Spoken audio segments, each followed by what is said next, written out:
ꯑꯍꯥꯟꯕꯃꯛꯇꯗ ꯌꯦꯡꯕꯤꯔꯤꯕ ꯑꯃꯁꯨꯡ ꯇꯥꯕꯤꯔꯤꯕ ꯅꯨꯡꯁꯤꯖꯔꯕ ꯏꯆꯤꯜ ꯏꯅꯥꯎ ꯏꯆꯦ ꯏꯆꯜ ꯏꯃꯥ ꯄꯥꯕꯨꯡꯁꯤꯡ ꯃꯌꯥꯝ ꯄꯨꯝꯅꯃꯛꯄꯨ ꯗꯌꯥꯅꯟꯗ ꯂꯥꯏꯁ꯭ꯔꯝꯅ ꯏꯀꯥꯏ ꯈꯨꯝꯅꯖꯔꯤ ꯑꯃꯁꯨꯡ ꯌꯥꯏꯐ ꯃꯪꯒꯣꯜꯁꯨ ꯄꯤꯖꯔꯤ ꯃꯌꯥꯝ ꯍꯧꯖꯤꯛ ꯑꯩ ꯑꯃꯁꯨꯡ ꯏꯆꯥꯅꯨꯄꯥ ꯑꯍꯟꯅ ꯂꯦꯞꯆꯔꯤꯕ ꯃꯐꯝ ꯑꯁꯤ ꯑꯩꯈꯣꯏꯒꯤ ꯈꯨꯟ ꯕꯣꯟꯇꯥꯔꯥꯄꯨꯔ ꯑꯁꯤꯒꯤ ꯒꯣꯂꯥꯁꯤꯅꯥ ꯍꯥꯏꯔꯤꯕ ꯃꯐꯝ ꯑꯗꯨꯗꯅꯤ ꯃꯌꯥꯝ ꯃꯐꯝ ꯑꯁꯤꯗ ꯑꯩꯈꯣꯏꯒꯤ ꯏꯟꯗꯣꯆꯥ ꯑꯃ ꯑꯩꯈꯣꯏꯒꯤ ꯃꯍꯥꯛ ꯑꯁꯤ ꯃꯀꯣꯛ ꯅꯨꯡꯉꯥꯏꯇꯕꯒꯤ ꯃꯔꯝꯅ ꯃꯍꯥꯛꯅ ꯂꯝꯕꯤꯗ ꯆꯠꯄ ꯑꯗꯨꯗꯒꯤ ꯑꯩꯈꯣꯏꯒꯤ ꯕꯖꯥꯔꯗꯒꯤ ꯄꯣꯠ ꯆꯩ ꯅꯤꯕ ꯅꯆꯤꯡꯕ ꯀꯌꯥ ꯑꯃ ꯑꯩꯅ ꯃꯃꯥꯡꯗꯒꯤꯁꯨ ꯑꯩꯅ ꯊꯦꯡꯅꯖꯕꯅꯤ ꯑꯃꯁꯨꯡ ꯍꯥꯏꯔꯤꯕ ꯏꯟꯗꯣꯆꯥ ꯑꯗꯨꯒꯤ ꯏꯃꯨꯡꯗ ꯃꯌꯥꯝ ꯏꯪꯊꯝꯊꯥꯒꯤ ꯃꯇꯝꯗ ꯑꯩꯅ ꯕ꯭ꯂꯥꯡꯀꯦꯠ ꯑꯃꯁꯨ ꯑꯩꯅ ꯑꯩꯈꯣꯏꯒꯤ ꯌꯨꯝꯗ ꯌꯦꯟꯖꯔꯝꯕꯅꯤ ꯑꯗꯣ ꯉꯁꯤ ꯑꯁꯤ ꯃꯌꯥꯝ ꯑꯩꯅ ꯑꯌꯨꯛꯇ ꯁ꯭ꯀꯨꯇꯤ ꯊꯧꯔꯒ ꯂꯥꯛꯆꯕ ꯃꯇꯝꯗ ꯍꯥꯏꯔꯤꯕ ꯏꯟꯗꯣꯆꯥ ꯑꯗꯨꯒꯤ ꯃꯥꯒꯤ ꯅꯨꯄꯥꯗꯣ ꯑꯗꯨꯅ ꯕꯖꯥꯔꯗ ꯑꯩꯈꯣꯏꯒꯤ ꯋꯥꯏ ꯁꯤꯠꯂꯒ ꯂꯩꯔꯝꯃꯤ ꯑꯃꯁꯨꯡ ꯍꯥꯏꯔꯤꯕ ꯀꯀꯥ ꯑꯗꯨ ꯑꯩꯅ ꯎꯖꯕ ꯃꯇꯝꯗ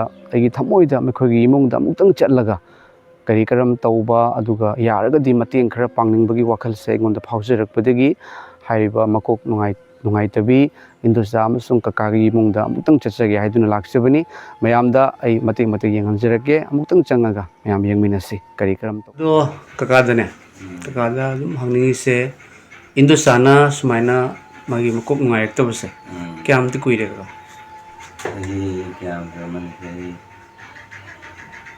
चही ता हमदोय चही तराहुमदोय ꯁꯤꯒꯤꯁꯦ ꯀꯀꯥꯅ ꯑꯗꯨꯝ ꯀꯔꯤ ꯃꯔꯝꯗꯒꯤꯅꯤ ꯍꯥꯏꯅ ꯑꯗꯨꯝ ꯈꯜꯂꯤ मैं साइकिलिस्ट ने ना साइकिलिस्ट डॉक्टर जी हूँ ना आम दंग माय बहुने याव माय बहुने तो माय तो काना दे अदे मेडिकल ले जेंग ना मेडिकल ले जी का अंदर ही ने याव मा से माय तो उड़ी माय पोक पड़गी खर लोना बने ना है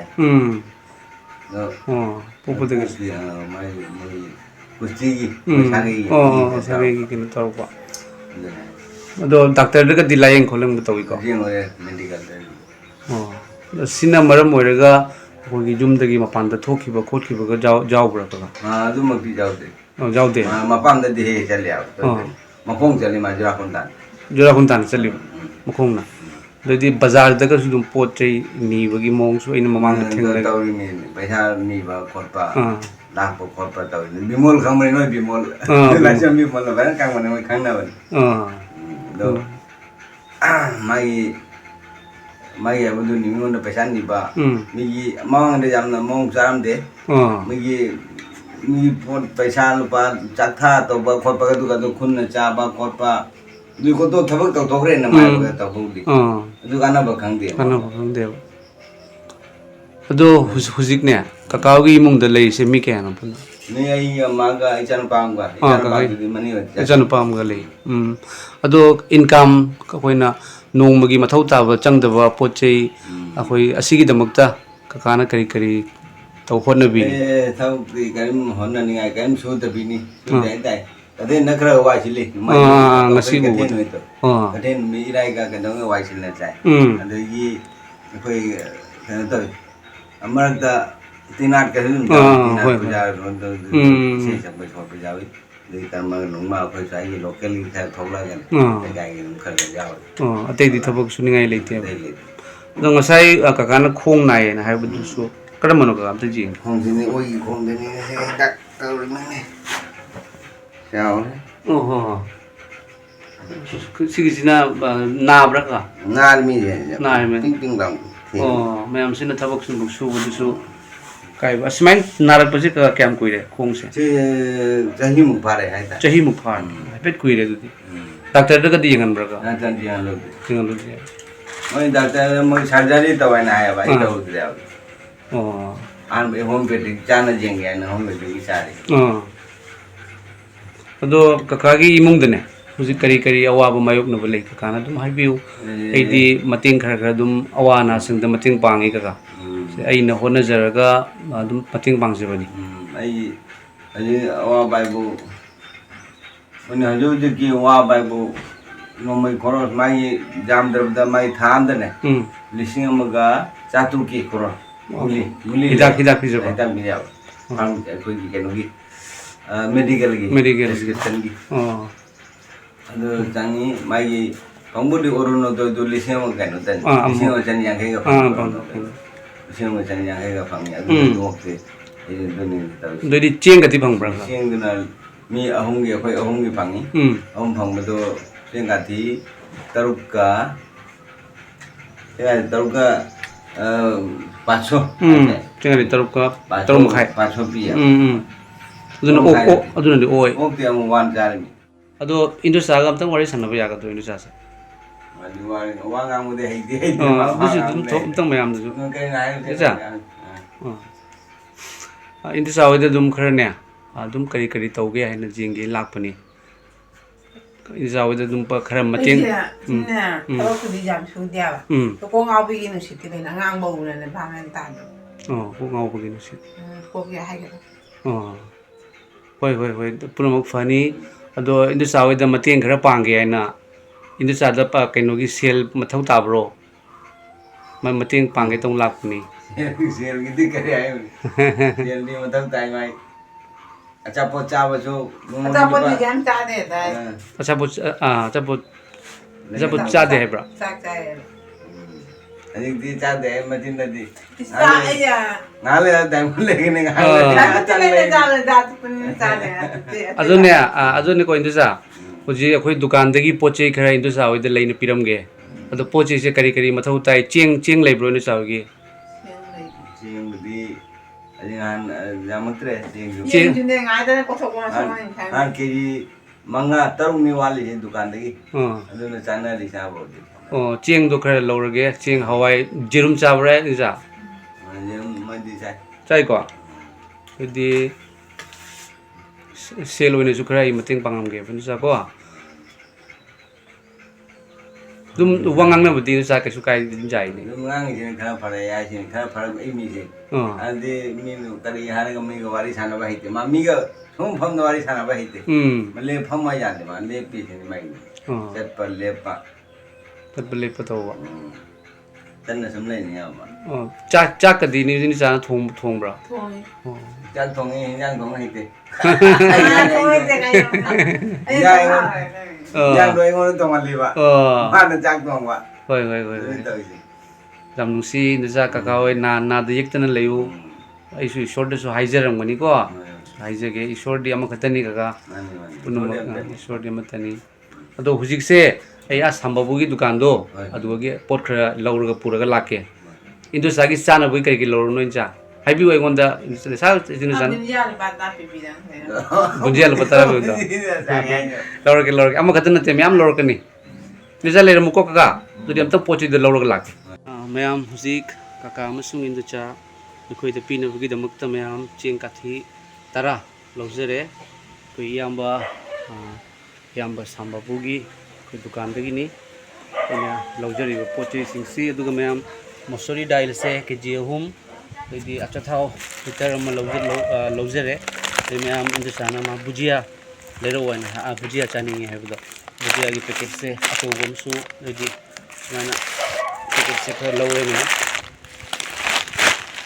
इसीगा पैसा खरगा ओइने मतिंग पांजरगे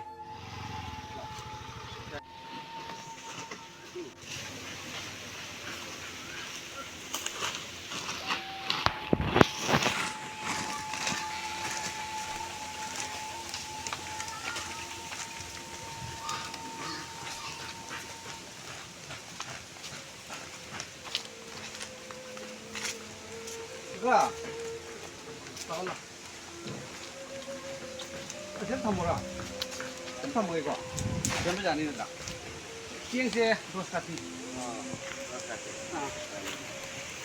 이거 자기 무지야 받는 라이라 보니. 머스리 다일세. 기디 홈니가. 가지고 있잖아, 니 지디. 저기 있나? 저 타오. 이따라만.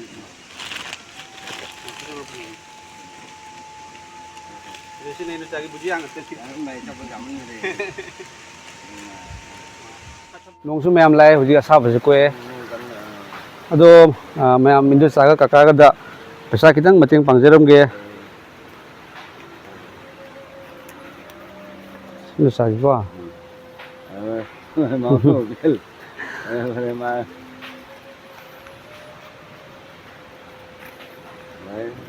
kaka Rồi, apa sendiri nanti ngon là cho hôm. zoom Satu. kamu Ya, mày ông cứ beri. kamu agak pilih Baik. Nusa kaka wa ba jadi ko nusa gi ana ba wa ba su loi phar sanu ko anta phamu apta isor da haije ba yagadra jagadra nusa isor lai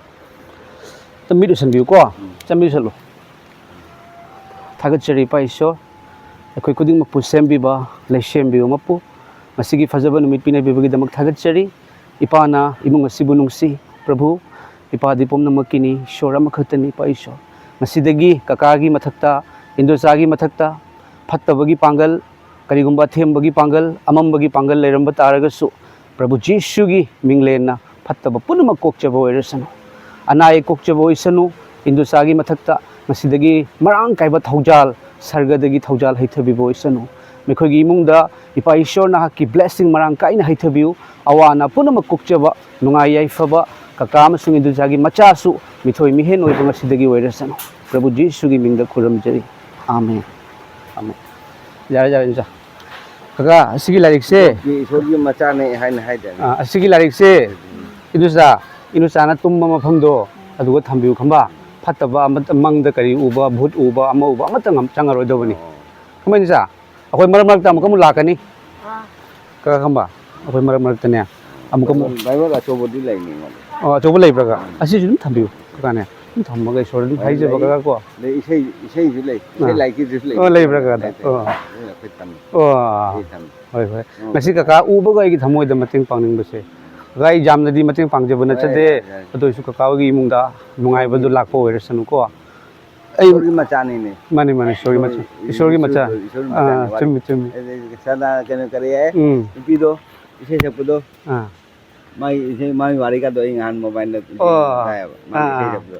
Mai du wari do khal ro gai nungai te di mana mami ukhido mami no gitu iche mandakini mandakini do magi wari do punchi wari do tab de nungai te ma ahamda adhunika kare ka do film ise ge sam mai muslim ise ga do ma sound do pi khidre ma ji su chang mudagi magi di no wakal di nungai ba thamo de di nungai je ba khawre mani wari do ta ya ba ise mani akhoina ne ga aina akhoina isu aina mite pi ta ya jisu aina thajari se ga akoi tunganna migi dharma ontokpa nate akoi maitai ni ko jodi amatani ga akoi da phaujaba khara thajabadu ka aduna ni ko ga kaka chalo hige matungda amuk lakani kaka gi mating hena pangani ko ga aduga akoi gi manipur dagi sune akoi gi isu krista thajaba chilna uche chalima pabung mayam leba moida su kaka gi condition cham tang haijege aduga mayamna su soidana mating pangakani aduga kharani matungda amuk laga khara yamna kakawai da mating pangi ko ka isa kakawai na awana tabadane aingonda kakana hek pokpi ba kakagi macha gumna manaw gumna aingonda sima na wabam leide dum haibiu ko ka soidane mating pangte chalu he ka pare praise the lord ma'am asini yam nungsi ma'am shobu yam thagale amasung kaka amasung haiba indosa me khoigi imungda Yesu Christ gi holy bible lerami isai larik su lerami ma'am yam thagachari haiba isorgi wahai laibagi maramna ishorna su aibu pubibani mayam ngasidagidi mekhoi imungda ishorgi thaujal hen laagani haibase mayam gi thajabani aduga aroibada Yesu Christa kan biba mapu bu loksanjaraba chilinau iche chalima pabung sing haibi indosa do mama kok ngai tadana sorokta lambida bazar da dukan da ingondagi paisa niba aduga chahi su yam nauribi indosani amasung magi mapuroibadusu amuk thabak suba ngamdaduna mayam makhongdasu pomi haiduna tawduna leibado aduga mayam aina hena mekhoida mateng pangning base ngonda phaujarakpani aigi maikaidagi di mayam aina ngamjaba khara ai chanupa hangaiga mateng pangjarame ngasigi video sibu yangbiri basing haiba indosa amasung kaka mekhoigi imungda hena mateng pangba ngamnabagi damakta mayamna su soidana mateng tawbiramu haibasisu mayam dai thamjage mayam mekhoigi awatpa khudingmakta ikhoina mateng pangba ngamnabagi damakta amuk khaktang natte mayam ase mayam da utnabagi natte ase thamoigi oiba mari aduni amasung mekhoigi awatpa khudingi mayam aina mateng pangjagani amasung masida mayamnasu mateng pangbiramu mase Jesu Christ gi ipagi minglendani Jesu Christ ipana chatlu haibase ngonda haibirakpani mayam amasung Jesu Christ ipagi thogaloi oina khoi mayamna haiba makok nungai trabi indosa kaka amasung magi imungda hena hena mateng pangbangaminasi mateng pangminasi haibasisu mayam ai phongdok charamge mayam asini ekhoi gi thogal asini ekhoi gi thabak ekhoi bu ishor na hingan biri base awa ana singda Jesu Christ khangjadri basingda achumba nungsiba khangan nabagi damakta mateng pangbina bagi damakta ekhoi bu ishor na khandok pibu thagachari mayam mayam na soidana mateng pangbiramu imung asida hena hena mateng pangjakhigani thagachari ishor na yangbiri bapuna mapuloina bibo resano Prabhu Jesu gi minglena amen.